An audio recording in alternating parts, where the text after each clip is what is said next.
সত্যিকার অর্থে নফস আমাদের জন্য প্রচণ্ড ধ্বংসাত্মক। মহান আল্লাহ সুবহানাহু ওয়া তাআলা কোরআনে ঘোষণা করেছেন, ফালা ইয়াসুদ্দান্নাকা আনহা মান লা ইউমিনু বিহা ওয়াত্তাবা'a হাওয়াহু ফাতারদা। অর্থাৎ যে ব্যক্তি তার নফসকে অর্থাৎ তার প্রবৃত্তিকে, তার নিজের মনের আকাঙ্ক্ষা ইচ্ছা যা মনে চায় তাই তারা করে, সে ব্যক্তি অধঃপতিত হয়, তার ভয়ঙ্করভাবে পতন ঘটে এবং ধ্বংসের মুখে নিমজ্জিত হয়। মহান আল্লাহ সুবহানাহু ওয়া তাআলা বলেছেন, ওয়া আম্মা মান খাফা মাকামা রাব্বিহি ওয়া নাহান নাফসা আনিল হাওয়া ফাইনাল জান্নাতা হিয়াল মাওয়া। বিপরীত দিকে যে ব্যক্তি তার নফসকে, তার হাওয়াকে অর্থাৎ তার নিজের কুপ্রবৃত্তিকে নিয়ন্ত্রণ করতে পারে, জান্নাত হচ্ছে তার আশ্রয়স্থল, জান্নাতেই সে বসবাস করবে। তার জন্যে সেটিকে আল্লাহ সুবহানাহু ওয়া তাআলা তার জন্যে আবাসস্থল হিসেবে নির্ধারণ করেছেন। আল্লাহ সুবহানাহু ওয়া তাআলা বলেছেন, আফারাআইতা মানিত্তাখাযা ইলাহাহু হাওয়াহু। আপনি কি তার দিকে তাকিয়েছেন, তাকে দেখেছেন, তার বিষয়টি চিন্তা করেছেন যে তার নফসকে তার প্রভু অথবা তার ইলাহ বানিয়ে নিয়েছে। অনেকেই কিন্তু তাদের নফসের উপাসনা করে থাকেন, কিন্তু তিনি জানেন না যে তার নফসের উপাসনা তিনি কিভাবে করেন। যেমন ধরুন, আপনার মনে যা চায় আপনি তাই করেন, আপনার মনে যা চায় আপনি সেটি শরিয়ার কোনো মানদণ্ডে আপনি কখনোই সেটিকে বাজ বিচার করতে চান না। মনে চাইছে অতএব আপনি এটি করছেন। অনেকে তো এটাও বলে থাকে, আমি যা মনে চাই আমি তাই করি। এভাবে সে তার স্বাধীনতা অথবা এভাবেই সে তার আত্মম্ভরিতা, অহংকার ইত্যাদিকে জাহির করতে চায়। কিন্তু সত্যিকার অর্থে এই ব্যক্তি আসলে তার নফসের পূজারী, অর্থাৎ সে তার নফসের পূজা করছে। এই নফসের পূজা থেকে বা নফসের কুমন্ত্রণা থেকে আপনি কিভাবে নিজকে রক্ষা করবেন, নফসকে কিভাবে নিয়ন্ত্রণ করবেন, সেই কয়েকটি বিষয় কোরআন এবং সুন্নাহর আলোকে আপনাদের সামনে উপস্থাপন করতে চাই ইনশাআল্লাহ। প্রথমত হচ্ছে, নফসকে যদি আপনি নিয়ন্ত্রণ করতে চান তাহলে আপনাকে ফজরের সালাত জামাতের সাথে আদায় করতে হবে। সুবহানাল্লাহ, রাসূলুল্লাহ সাল্লাল্লাহু আলাইহি ওয়াসাল্লাম বলেছেন, যে ব্যক্তি ফজরের সালাত জামাতে আদায় করে সেই ব্যক্তি আল্লাহ সুবহানাহু ওয়া তাআলার জিম্মাদারিতে সারাদিন থাকে। আল্লাহ সুবহানাহু ওয়া তাআলার জিম্মাদারিতে কেউ যদি থাকে তাহলে কি তার নফস কখনোই তাকে কুপথে বা বিপথে তাকে অনুপ্রাণিত করতে পারবে? ইন্না নাফসা লাআম্মারাতুম বিসুই ইল্লা মান রাহিমা রাব্বি।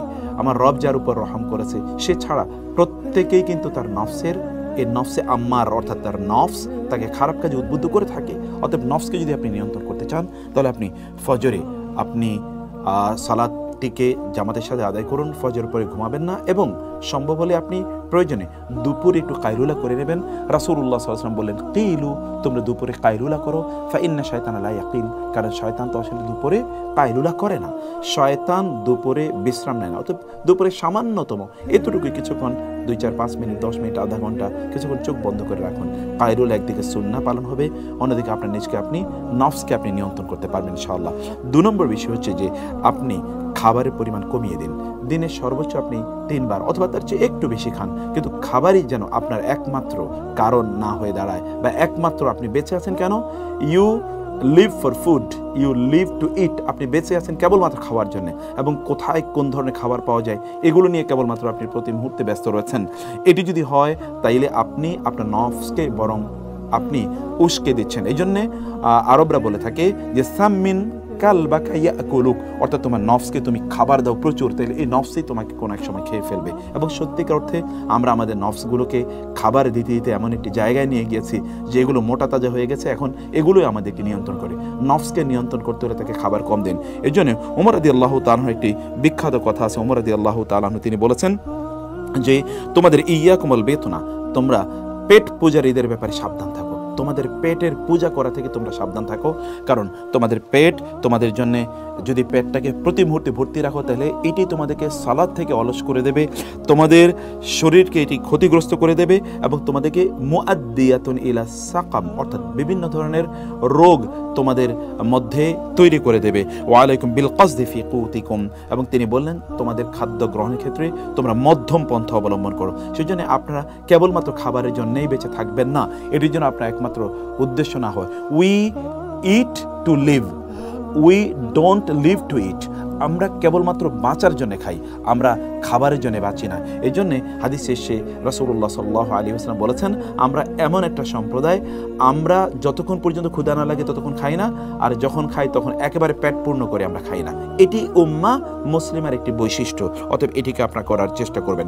তৃতীয় যে বিষয়টি হচ্ছে ততটুকু হচ্ছে যে প্রতিবেলা যখন যতটুকু খাবার আপনি গ্রহণ করবেন ততটুকুকে আপনি আপনার জন্য যথেষ্ট মনে করবেন এবং সম্ভব হলে একটুকু কম খাবেন। অর্থাৎ আপনি কেবলমাত্র পেট ভর্তি করে যখনই খাচ্ছেন তখনই একেবারে পেট ভর্তি করে খাচ্ছেন।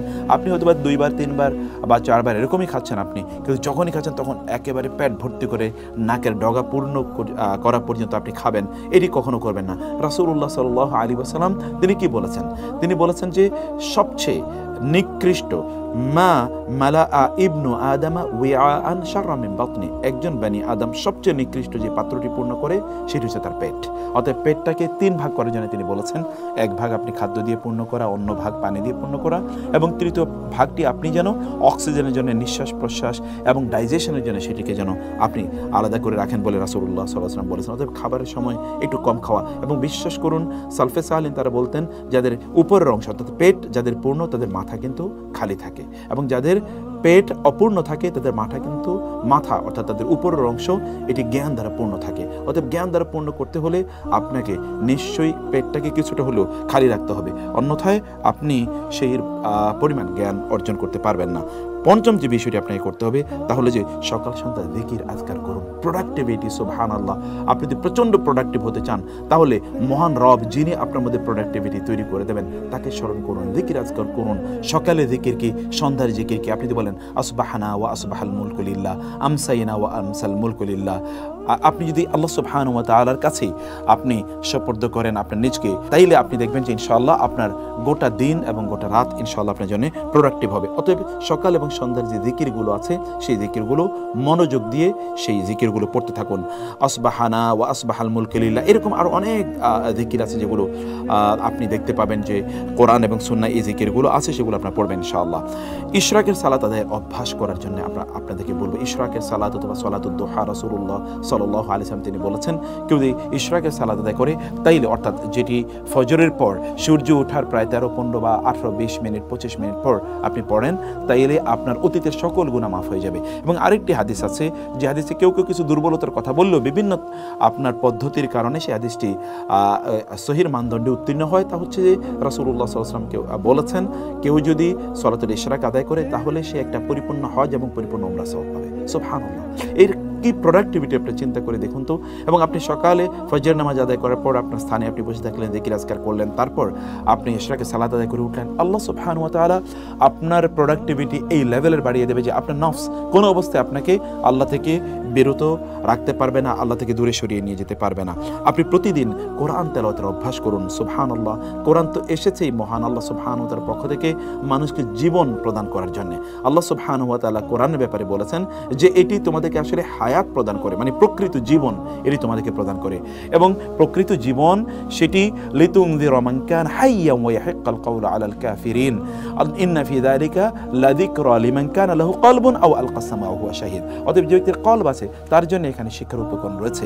সেই ব্যক্তি তার নফসকে নিয়ন্ত্রণ করতে পারবে যেই ব্যক্তি এই কোরআনকে তেলাওয়াত করে। আল্লাহ সুবহানাহু ওয়া তাআলা বলেছেন এটি লিতুখরিজান নাস মিনাজ যুলুমাতি ইলান নূরি বিইذনি রাব্বি, যেন আপনাকে আল্লাহ সুবহানাহু ওয়া তাআলা কোরআন পাঠিয়েছেন যেন আপনাকে অন্ধকার থেকে আলোর পথে নিয়ে আসতে পারে। অতএব অন্ধকারের পথটি এটি হচ্ছে নফস আম্মারা এর পথ, আর যদি আপনি আলোর পথে আসতে চান তাহলে কোরআন আপনাকে আলোর পথে নিয়ে আসবে, যেটি নফস মুতমাইন্না এর পথ।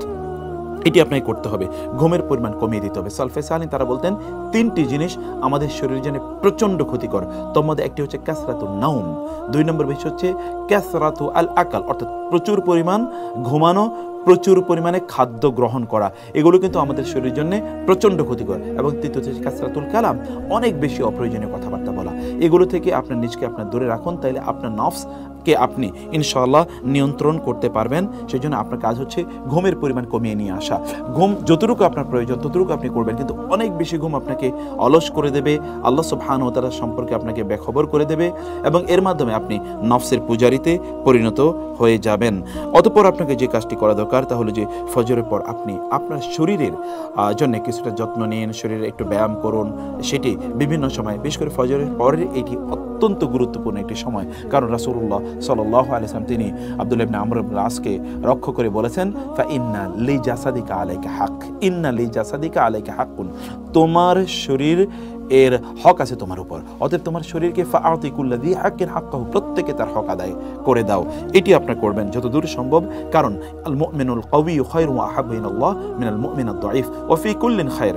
রাসূলুল্লাহ সাল্লাল্লাহু আলাইহি ওয়াসাল্লাম বলেন, শারীরিকভাবে একজন শক্তিশালী এক ঈমানদার শারীরিকভাবে দুর্বল ঈমানদারের চেয়ে আল্লাহর কাছে অনেক অনেক বেশি প্রিয় এবং অনেক বেশি কল্যাণকর, যদি উভয়ের মধ্যে কল্যাণ রয়েছে। অতএব ওয়ালা তা'জাজ ওয়াস্তাঈন বিল্লাহি ওয়ালা তা'জাজ, আল্লাহর কাছে চাও, আল্লাহর কাছে ধর্ণা ধরো, তুমি অক্ষম হইও না। শরীরে তোমার অবস্থা যাই হোক না কেন, শরীরকে সুন্দর রাখার জন্য, নিয়ন্ত্রণে রাখার জন্য আপনাকে কসরত করা দরকার। এতে আপনি যখন শারীরিকভাবে সক্ষম থাকবেন তখন শয়তান বা নফস আপনাকে ধোঁকা দিতে পারবে না। দৃষ্টিকে অবনত রাখুন। সুবহানাল্লাহ, চোখের মাধ্যমে কিন্তু শয়তান আমাদের অন্তরে ঢুকে যায় এবং আমাদেরকে ধোঁকা দিতে থাকে। এই জন্য আল্লাহ সুবহানাহু ওয়া তাআলা আমাদেরকে নির্দেশ প্রদান করেছেন, কুল্লিল মুমিনিনা ইয়াগুদ্দু মিন আবসারিহিম ওয়া ইয়াহফাযু ফুরুজাহুম। আপনার চক্ষুকে যদি আপনি নিয়ন্ত্রণ করতে পারেন তাহলে আপনার লজ্জাস্থানকে আপনি নিয়ন্ত্রণ করতে পারবেন, ইজ্জত আবরুকে নিয়ন্ত্রণ করতে পারবেন এবং এর মাধ্যমে শয়তান আপনার মধ্যে ঢুকবে না, আপনার নফস আপনাকে ধোঁকায় ফেলবে না। রাসূলুল্লাহ সাল্লাল্লাহু আলাইহি ওয়াসাল্লাম বলেছেন, এর নজর, এটা হচ্ছে সাহমুম মিন সিহামি ইবলিস আল মাসমুম, ইবলিসের বিষ মাখানো তীরের একটি তীর হলো আমাদের দৃষ্টি, এবং এর মাধ্যমে কিন্তু আমাদের অন্তর বিষাক্ত হয়ে যায়।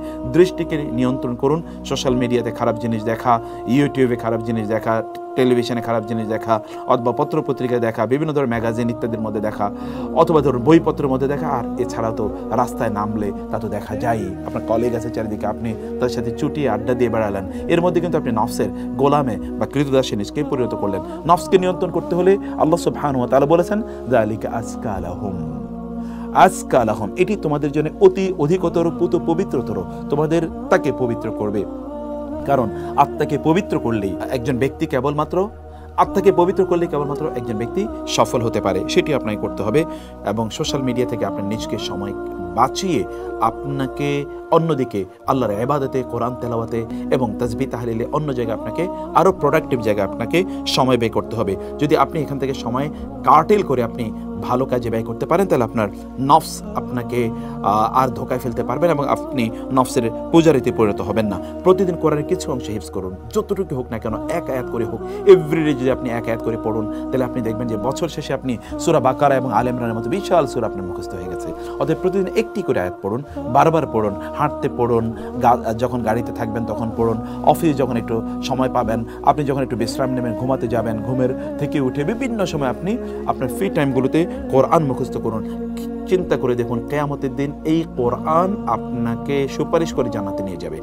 আর এই কোরআন আপনার মধ্যে প্রোডাক্টিভিটি তৈরি করার জন্য এসে, এই জন্য কোরআন যে ব্যক্তি হিফজ করতে পারে প্রচণ্ড প্রোডাক্টিভ হয়, নফসের পূজারিতে তারা হতেই পারে না।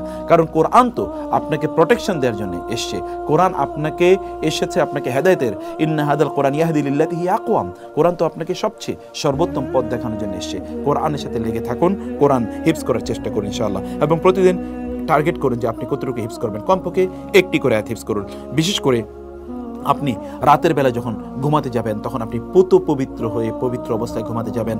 রাতের বেলা ঘুমাতে যাওয়ার আগে আপনার যে সুন্নাহ কাজগুলো আছে সেগুলো আপনি বেশি বেশি করুন। সেটি কি তা করবেন আপনি রাসূলুল্লাহ সাল্লাল্লাহু আলাইহি ওয়াসাল্লাম যেমনটি বলেছেন, কেউ যদি রাতে ঘুমাতে যাওয়ার আগে তিনি যে কোরআন তেলাওয়াত করেন তাইলে তিনি লাম ইউকতাব মিনাল গাফিলিন, তাহলে সে গাফেলদের অন্তর্ভুক্ত হবে না। অতএব রাতে ঘুমানোর আগে পবিত্র হন, পবিত্র বিছানায় ঘুমাতে যান। তার আগে সম্ভব হলে 100 আয়াত অথবা কমপক্ষে 10টি আয়াত কোরআনের আয়াত মুখস্থ তেলাওয়াত করুন অথবা দেখে দেখে তেলাওয়াত করুন। অতঃপর আপনি শুয়ে সেখানে যে তাসবিহ তাহলিলগুলো আছে, যেমন ধরুন কুল হুয়াল্লাহু আহাদ, কুল আউযু বিল ফালাক, কুল আউযু বিন নাস এবং আয়াতুল কুরসি, এবং সেখানে আপনি সুবহানাল্লাহ, আলহামদুলিল্লাহ, আল্লাহু আকবার, এই যে তাসবিহগুলো আছে, যে তাসবিহ পড়ে আমাদেরকে ঘুমাতে হয়, এবং আপনি ঘুমাতে বিছানায় যাওয়ার যে দোয়াগুলো আছে সেই দোয়াগুলো আপনি পড়েই তারপরে ঘুমাতে যাবেন। তাইলে ইনশাআল্লাহ সূরাতুল বাকারার শেষের দুটো আয়াত আছে, সেই দুটো আয়াত পড়বেন। তাইলে ইনশাআল্লাহ আপনাকে নফসের যে কুমন্ত্রণা আছে এগুলো থেকে ইনশাআল্লাহ এই কোরআনে আপনাকে প্রোটেকশন প্রদান করবে। আল্লাহ সুবহানাহু ওয়া তাআলা আপনাকে প্রোটেকশন প্রদান করবেন ইনশাআল্লাহ। সম্ভব হলে প্রতিদিন তাহাজ্জুদের সালাত আদায় করুন।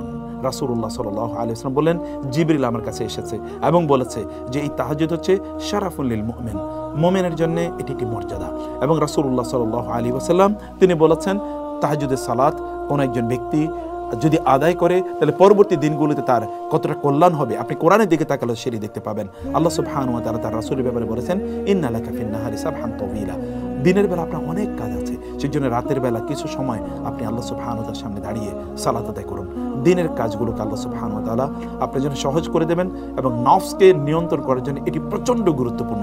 কারণ আপনি রাতের বেলা কেউ যখন দেখছেন না, তখন আপনি আল্লাহর সামনে দাঁড়িয়ে আছেন, আপনার নফসের নিয়ন্ত্রণে থাকবে ইনশাআল্লাহ। এই জন্য তাহাজ্জুদ গুজাররা কখনোই নফসের কৃতদাসে অথবা নফসের পূজারিতে তারা কখনোই পরিণত হয়নি। এই যে 15টি টিপসের কথা আমরা বললাম, এগুলোকে আপনার প্রতি পালন করুন, লালন করুন, এগুলোকে প্র্যাকটিস করুন, ইনশাআল্লাহ নফসকে আপনি আপনার নিয়ন্ত্রণে রাখতে পারবেন। আর যে ব্যক্তি তার নফসকে নিয়ন্ত্রণে রাখতে পেরেছে তিনিই সফল কাম। মহান আল্লাহ সুবহানাহু ওয়া তাআলা আমাদের সকলকে নফসকে নিয়ন্ত্রণে রাখার তৌফিক দান করুন। হাযা ওয়া সাল্লাল্লাহু সুবহানাহু ওয়া তাআলা নবিয়িনা মুহাম্মদ ওয়া আলিহি ওয়া সাহবিহি আজমাইন। ওয়া আসসালামু আলাইকুম ওয়া রাহমাতুল্লাহ।